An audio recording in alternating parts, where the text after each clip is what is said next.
Hindi sang-ayon si Senator Erwin Tulfo sa panukalang magpapahintulot sa mga mambabatas na dumalo ng virtual o online sa mga regular na sesyon at sa napipintong impeachment trial.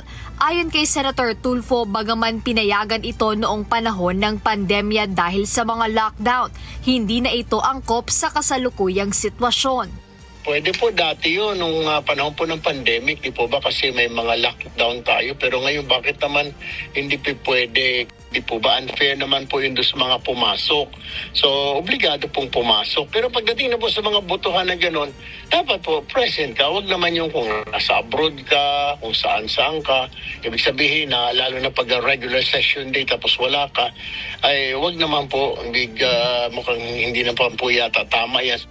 Bagugunitang bago isuspinde ang sesyon noong nakaraang Lunes, May 11, 2026, formal na iminungkahi ni Senator Rodante Marcoleta na amyendahan ang kasalukuyang Senate rules para luwagan ang patakaran sa remote attendance. Mr. President, I'd like to propose an amendment to Rule 14, Section 41, Senate Session.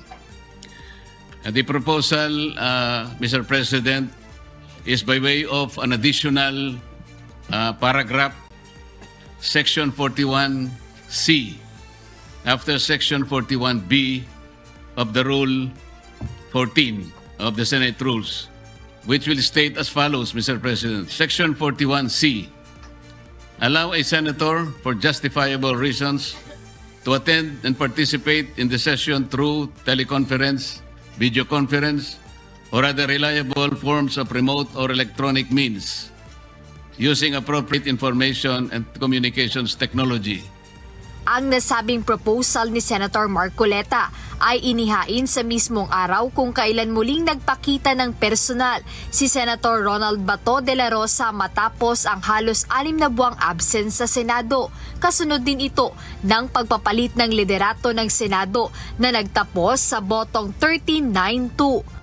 Para kay Senator Tulfo, hindi niya susuportahan ang mosyon ng kapwa niya senador para sa online participation at naniniwala siyang hindi rin ito lulusot sa plenaryo. I think pag din na po sa floor yan, hindi rin po lulusot yan dahil talagang sa minority po, sigurado po ako ay hindi po boboto dyan.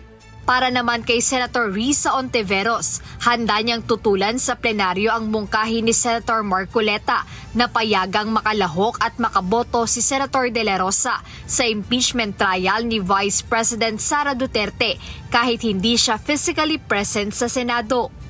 Jedne Resina, humahataw sa balita ngayon.